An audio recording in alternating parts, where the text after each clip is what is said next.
ایک حکومت چل رہی تھی پاکستان کی اکنامک سروے کے اندر، آپ پڑھ لیں، یہ حکومت کی اکنامک سروے کے متعلق جو چھپتی ہے، کہ جو جائزہ لیتی ہے ملک کی جو معیشت اوپر جا رہی ہے، کیا کر رہی ہے، اس کے اوپر اس کی طبیعت کیسی ہے. تو پاکستان کی اکنامک سروے کے مطابق 17 سال کے بعد سب سے زیادہ ہمارے آخری 2 سال میں ملک کی اکانومی ترقی کی ہے. ہماری گروتھ ریٹ بڑھی ہے 5.6% تیسرے سال، اور 6% جس سال ہمیں ہٹایا گیا. اس وقت ملک کی ساری جو انڈیکیٹرز تھے وہ صحیح طرف جا رہے تھے. سب سے بڑی چیز ہوتی ہے لارج سکیل مینوفیکچرنگ، آپ کی انڈسٹری. جب آپ کی انڈسٹری بڑھتی ہے تو سب سے زیادہ روزگار دیتی ہے. ہم نے ان ساری حکومتوں سے زیادہ کرونا کے باوجود سب سے زیادہ روزگار دیا تھا. تو لارج سکیل مینوفیکچرنگ جب بڑھتی ہے آپ کا ٹیکس بڑھتا ہے. وہ جب بڑھتی ہے روزگار کے علاوہ ملک کے اندر ویلتھ کریشن ہوتی ہے، دولت میں اضافہ ہوتا ہے. تو لارج سکیل مینوفیکچرنگ ریکارڈ طریقے سے بڑھ رہی تھی. زراعت، جس کے اوپر ہماری 60% آبادی اپنی زراعت کے اوپر ڈپینڈ کرتی ہے، زراعت کے اندر 4 فصلوں کے اندر ریکارڈ 2 سال ریکارڈ پرفارمنسز تھی. کسانوں کے پاس وہ پیسہ گیا جو اتنی سالوں کے بعد کبھی ایسا پیسہ نہیں ٹرانسفر ہوا تھا کسانوں کے پاس. جو گنے کی بیچارہ کسان جو پہلے باہر شوگر ملز کے انتظار کرتا تھا، اس کو پیسے بھی نہیں ملتے تھے، کٹوتی ہوتی تھی. اور وہ اس کے بعد کچھ جب کم، اگر 180 ریٹ ہے تو اس بیچارے کو 120 ملتا تھا. اور پھر وہ 1 سال کے بعد سب کچھ ہم نے ختم کیا، قانون بنائے اور ان کو پیسہ دلوایا، سب سے زیادہ پیسہ دلوایا. پیسہ گیا دیہاتوں کی طرف. اس کے بعد وہاں خوشحالی آئی، ریکارڈ موٹر سائیکل سیلز ہوئی، اس کا مطلب وہاں پیسہ گیا. تو زراعت بھی صحیح راستے پہ تھی، ہماری انڈسٹری بھی صحیح راستے پہ بڑھ رہی تھی. ٹیکسٹائل کے اندر سارے ریکارڈ ٹوٹ گئے. فیصل آباد کے اندر مزدور نہیں ملتے تھے ٹیکسٹائل کے لیے، انڈسٹری کے لیے. تو اس دور کے اندر جب ہماری ایکسپورٹس بھی ریکارڈ ہو گئیں، ہماری ریمیٹنسز بھی ریکارڈ ہو گئیں، یعنی سب پاکستان کی تاریخ میں سب سے زیادہ ملک میں ڈالرز آ رہے تھے. اور اس وقت جب آئی ٹی، دیکھیں فیوچر اس ملک کا ٹیکنالوجی میں، آئی ٹی میں ہم نے جو ان کو آئی ٹی کی انڈسٹری کی مدد کی، 2 سالوں میں 75% ہماری ایکسپورٹس بڑھی اور ہم صحیح راستے پہ نکل گئے تھے. تو اس دور میں جب ایک ملک صحیح طرف کیا چلا گیا تھا، اور آئی ایم ایف، یہ یاد رکھیں، آج کہتے ہیں جی ہم آئی ایم ایف کے مجبور ہیں، ہم 2.5 سال آئی ایم ایف کے ساتھ تھے، ہم بھی مجبور تھے آئی ایم ایف کے پروگرام میں ہوتے ہوئے. اور اب انہوں نے کہا نا جی عالمی مہنگائی ہوئی. عالمی مہنگائی تو پچھلی گرمیوں سے شروع ہو گئی تھی. ہم جب کہتے تھے عالمی مہنگائی ہے تو یہ کہتے تھے مہنگائی مارچ کریں گے. تو جب ساری چیزیں پازیٹیو جا رہی تھیں، اور اس کے باوجود کہ ہم آئی ایم ایف میں بھی تھے، اس کے باوجود جب ہم وہ پاکستان کو فلاحی ریاست کی طرف لے کے جا رہے تھے جو پاکستان کا نظریہ تھا، اسلامی فلاحی ریاست. ہم نے پہلی دفعہ ہیلتھ کارڈ، کبھی سنا ہے کہ کسی بھی مڈل انکم گروپ، غریب کو تو چھوڑے، جو اپنے سارے خاندانوں کو ایک ہیلتھ انشورنس دے رہا ہے 10 لاکھ روپے کی، کہیں بھی جا کے اپنا علاج کروا سکے. احساس پروگرام ہمارا انٹرنیشنلی اکنالج ہوا، جو غربت کم کرنے کے لیے پروگرام تھا. انٹرنیشنلی اکنالج کیسے ہوا کہ اسٹینفورڈ یونیورسٹی کی ریسرچ، انہوں نے ریسرچ کر کے فیصلہ کیا کہ پاکستان کو احساس پروگرام فلاحی ریاست کی طرف لے کے جا رہا تھا. کامیاب پاکستان تھا. سستے قرضے نچلے 20 لاکھ خاندانوں کو دے رہے تھے تاکہ ہنر اب سیکھ سکیں، تاکہ وہ دکانیں کھول سکیں، کسان پیسہ لگا سکے. سود کے بغیر قرضے دے رہے تھے گھر بنانے کے لیے. پھر پوری ایک ہاؤسنگ کا ہمارا پورا انسینٹیوائز کر رہے تھے، بینک پیسے دیں، کم سود کے اوپر لوگ گھر بنائیں، جتنا کرائے دیتے تھے اسی کرائے کے اوپر قسطیں پے کر کے اپنا گھر بنا لیں. یہ ساری چیزیں چل رہی تھیں. اس وقت سازش کر کے ہماری حکومت گرائی گئی. اور جب ہماری حکومت گرانے جا رہے تھے تو میں نے اور شوکت ترین نے پوری کوشش کی آگاہ کرنے کے لیے کہ یہ جو آج حالات ہیں انٹرنیشنل، جدھر ایک عالمی مہنگائی آئی ہوئی ہے جس کو کہتے ہیں کموڈٹی سپر سائیکل، اور اس کے علاوہ جو اس ملک کے اندر، جو ہمارے ملک کے اندر جو حالات ہیں اس وقت، اگر یہ گورنمنٹ گرائی گئی تو جب سیاسی اگر بحران آیا تو معیشت نہیں سنبھالی جائے گی. ہم نے یہ آگاہ کیا، وہ لوگ جو روک سکتے تھے اس کو، کہ معیشت نہیں سنبھالی جائے گی. اور خاص طور پہ ان لوگوں سے آپ ذرا ان کا ٹریک ریکارڈ دیکھیں، یہ کب انہوں نے ہماری ملک کی معیشت ٹھیک کی ہے. اور سب سے بڑی انڈیکیشن ہوتا ہے جب آپ ایک ملک کی معیشت کو ٹھیک کرتے ہیں تو آپ کی ایکسپورٹس بڑھتی ہیں، جس سے ڈالرز ملک میں آتے ہیں، جس سے ویلتھ کریشن ہوتی ہے. ان کے پچھلے 5 سال تو ایکسپورٹس بڑھی نہیں، جو یہ نون لیگ کے 5 سال تھے. ان کے جو دوسرے دور میں جو 97 سے 99 تک تھا، تب بھی کوئی ان کی ایکسپورٹس کے اندر اضافہ نہیں تھا. دونوں دفعہ انہوں نے اتنے بڑے بیرونی خسارے چھوڑ کے گئے. تو ان سے تو بڑھنی نہیں تھی، اور ہمیں پتہ تھا کہ کیوں آنا چاہتے ہیں، اور وہ واضح ہو گیا. آتے ساتھ ہی انہوں نے اپنے کرپشن کے کیسز معاف کروانے کی کوشش کی. وہ اسمبلی سے بل پاس کروا دیا ہے، جو انشاءاللہ میں کل سپریم کورٹ میں چیلنج کر رہا ہوں کہ 1100 ارب روپے کے، جب آپ اس کو ایگزامن کریں، 1100 ارب روپے کا جو پیسہ اس ملک کا چوری ہوا ہے، جو یہ لوگ جو اسمبلی میں بیٹھے ہوئے ہیں ان کا معاف ہونے جا رہا ہے. اور اس لیے وہ آئے تھے، کیسز اپنے ختم کروا رہے ہیں. ایف آئی اے کا کیس جو شہباز شریف کے اوپر اوپن اینڈ شٹ کیس، اس کے اور اس کے بیٹے کے اوپر 16 ارب روپے وہ معاف کروانے جا رہے تھے. تو یہ ہونا ہی تھا جو ہوا ہے. اور آج ہم کدھر کھڑے ہیں؟ آج بلومبرگ جو اب ایک انٹرنیشنل ادارہ ہے، سب اکانومسٹ جانتے ہیں، اس انٹرنیشنل ادارے کے مطابق آج پاکستان 4تھے نمبر پہ ہے وہ ملک جو ڈیفالٹ کرنے جا رہا ہے. ڈیفالٹ کا مطلب کہ ہمارے پاس ہم بینکرپٹ ہونے جا رہے ہیں، ملک کا دیوالیہ نکلنے جا رہا ہے.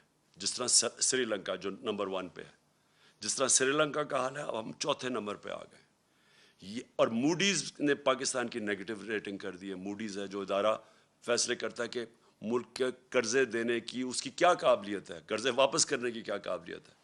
ہم جب تھے انہوں نے نیگیٹو سے اس کو پازیٹیو کیا تھا، آج وہ پھر نیگیٹو پہ چلی گئی ہے. اس کا مطلب کہ ہمیں قرضے بھی ملیں گے تو بہت مہنگے قرضے ملیں گے. اور وہ بھی ہمارے جو بانڈز ہیں ان کی اب قیمت دیکھیں کدھر سے کدھر گئی ہے. یعنی کس قیمت کے اوپر پاکستان کو اب قرضہ ملے گا. مجھے جو سب سے زیادہ خطرہ ہے وہ وابڈا کا ہے. وابڈا خود قرضے لیتی تھی باہر یہ ڈیمز بنانے کے لیے، آج اس کی ریٹنگ نیچے گر گئی ہے. اس کا مطلب وابڈا کو باہر سے قرضے نہیں ملیں گے، اور یہ جو اتنی 50 سال کے بعد ڈیمز بنانے جا رہے تھے. تو آج یہ جو سارا معاشی بحران ہے، اس کی وجہ تھی یہ سیاسی بحران جو ان کی سازش کی وجہ سے آیا تھا. اور مجھے کوئی چیز نہیں نظر آ رہی کہ اب یہ اس کو کیسے روک سکتے ہیں.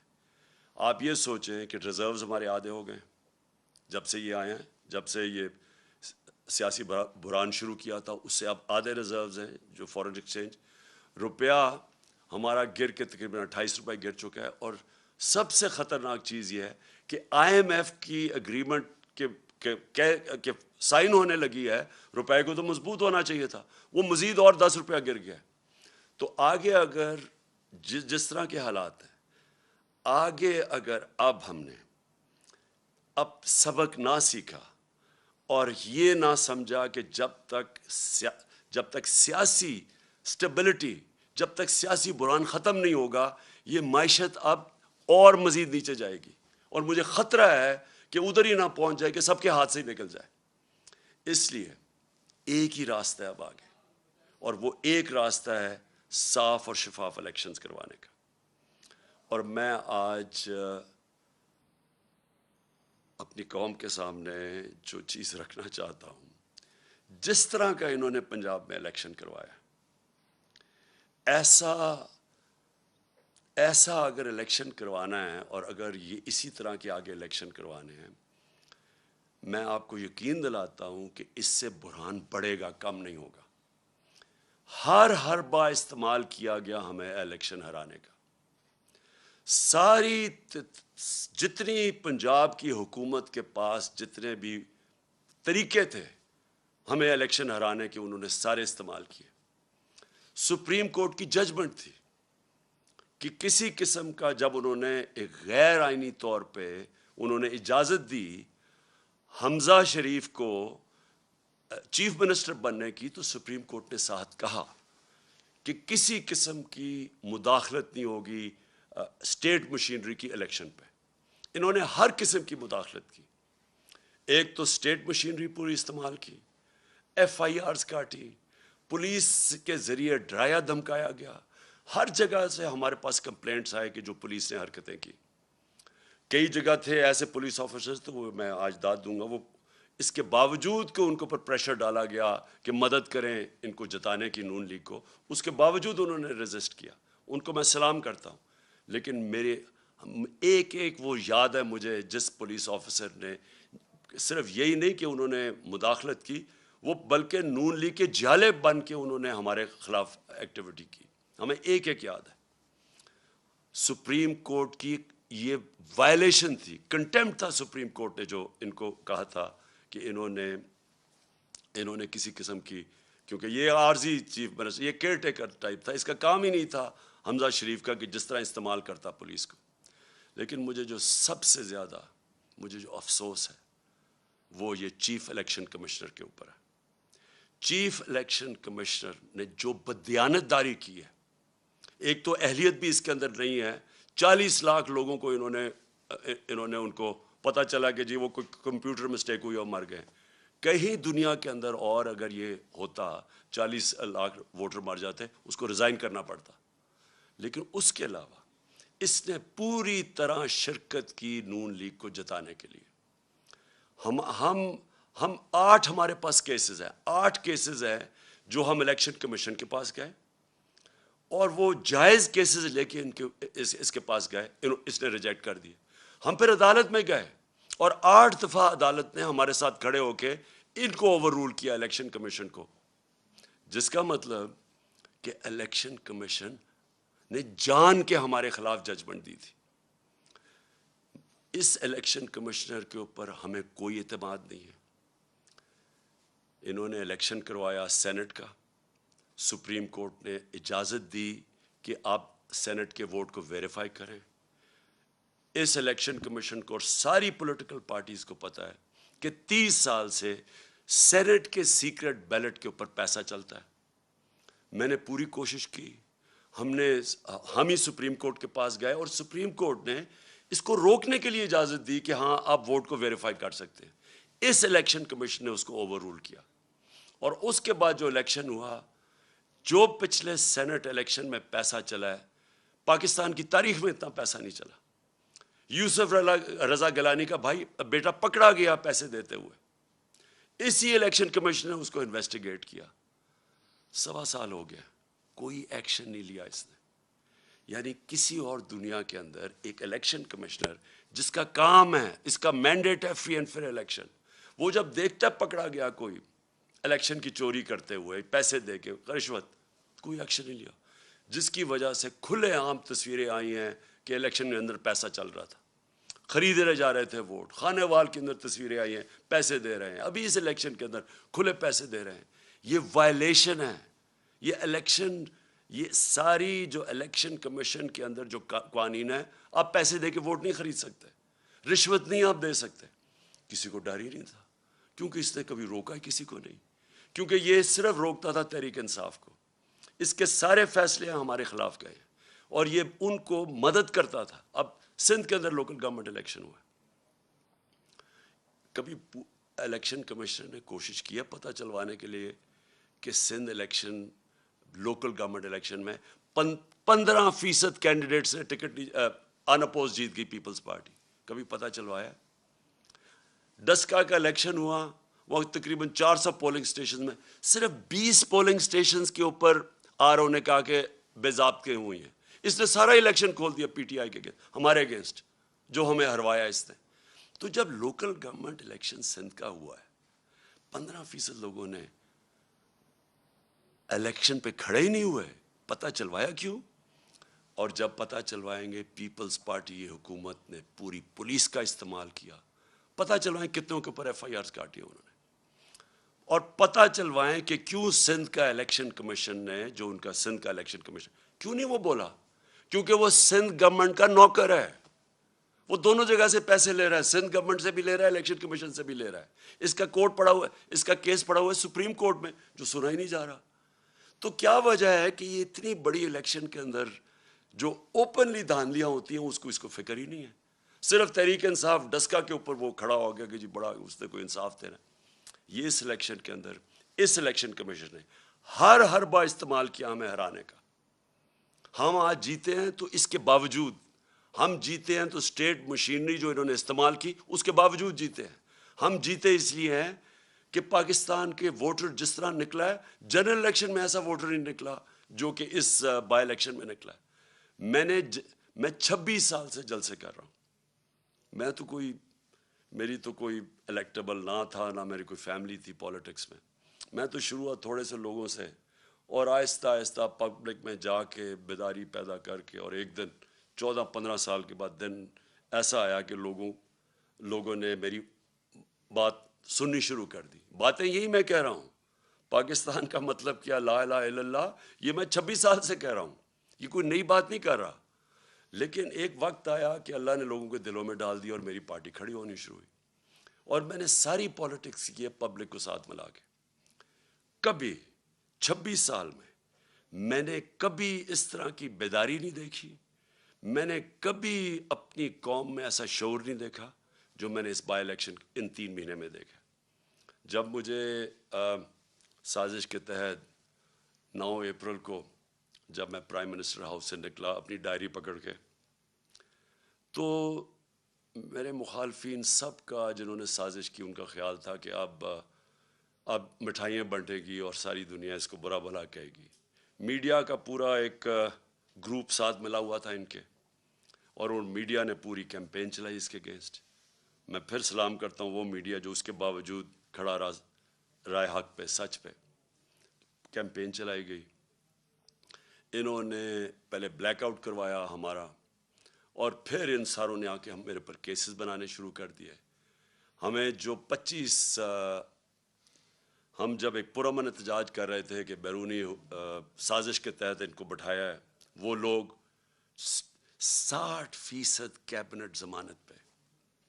شہباز شریف اور اس کا بیٹے کو سزا ہونے لگی تھی FIA کیس میں. کبھی کوئی تصور کر سکتا ہے کہ الیکشن کمیشن اجازت دے دے ان لوگوں کو الیکشن لڑنے کی؟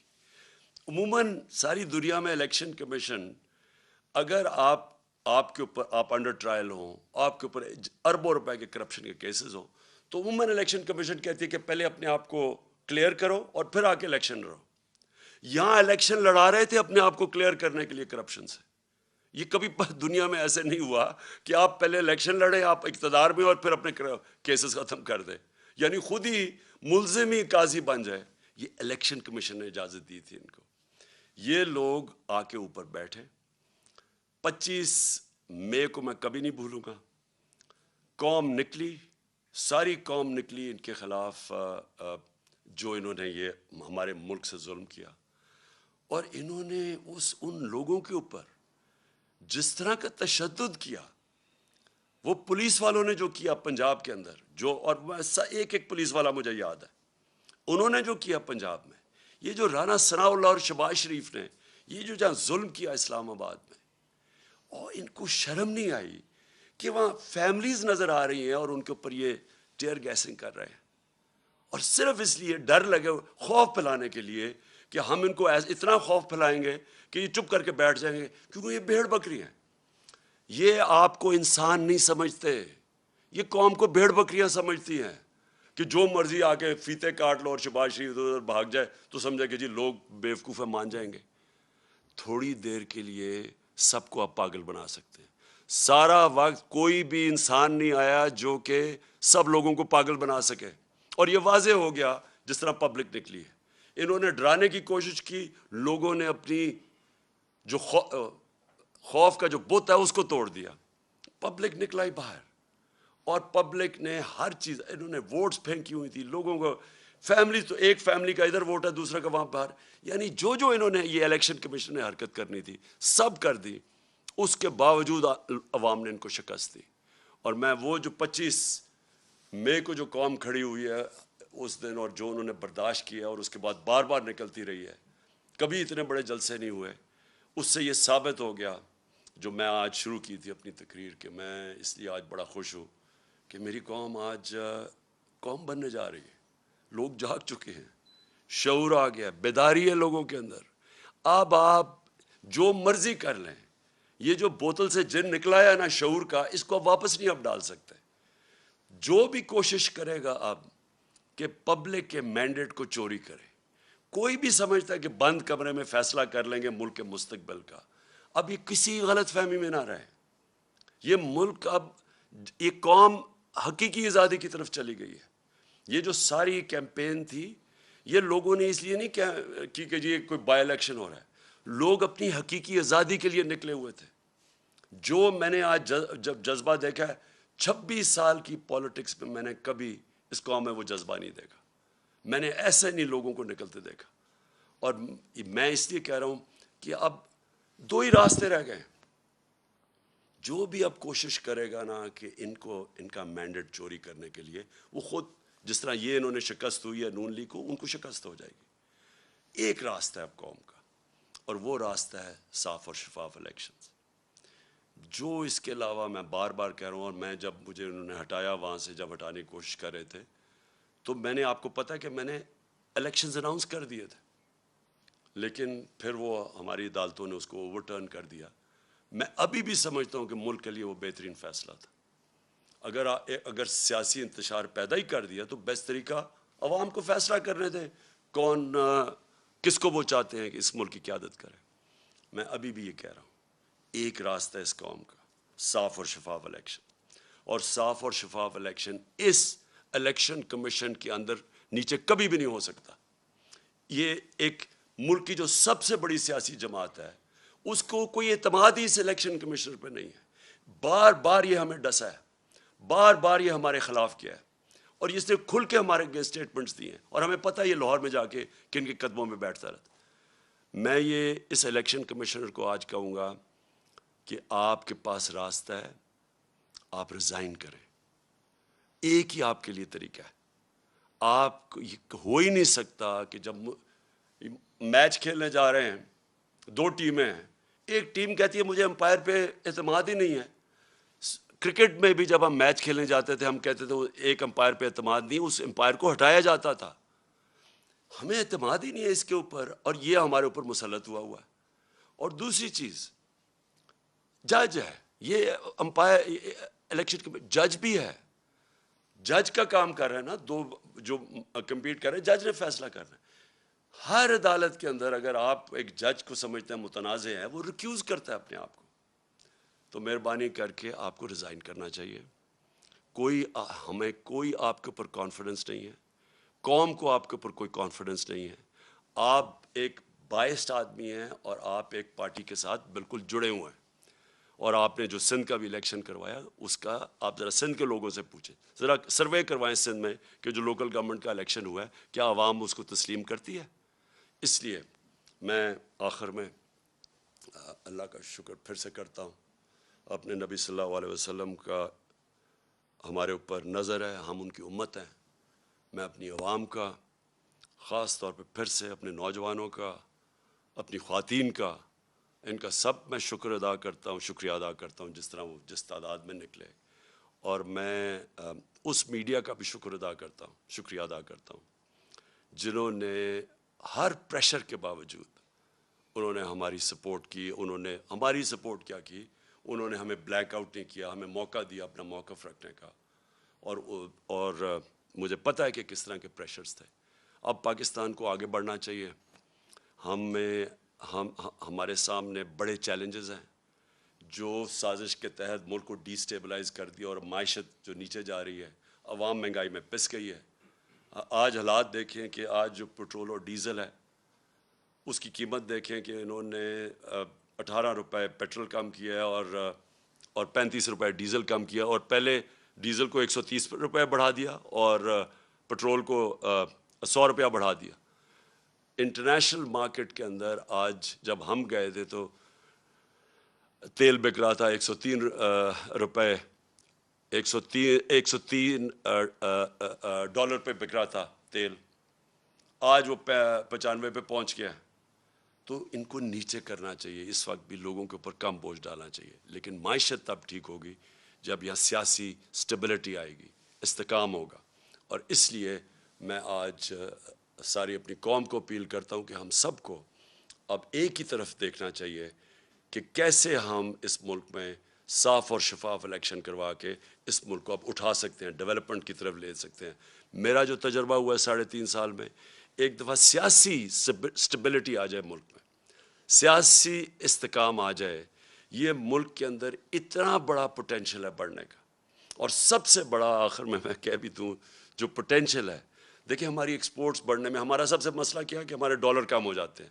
ہم بڑھنے لگتے ہیں اکانومی کیونکہ ہم نے کبھی ایکسپورٹس پہ توجہ نہیں دی, ڈالر کم ہونے شروع ہو جاتے ہیں, ہمیں IMF کے پاس جانا پڑتا ہے.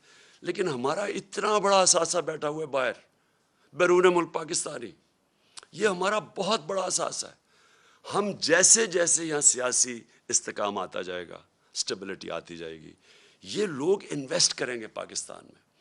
یہ تب تک نہیں انویسٹ کریں گے جب تک یہ ملک کے اندر یہ جو بحران رہے گا سیاسی. یہ ہے ہمارا اثاثہ. ان کا پیسہ لانے کے لیے, ڈالرز لانے کے لیے ہمیں پولیٹیکل سٹیبلٹی چاہیے. اس کے لیے ہمیں صاف اور شفاف الیکشنز چاہیے. پاکستان پائندہ باد.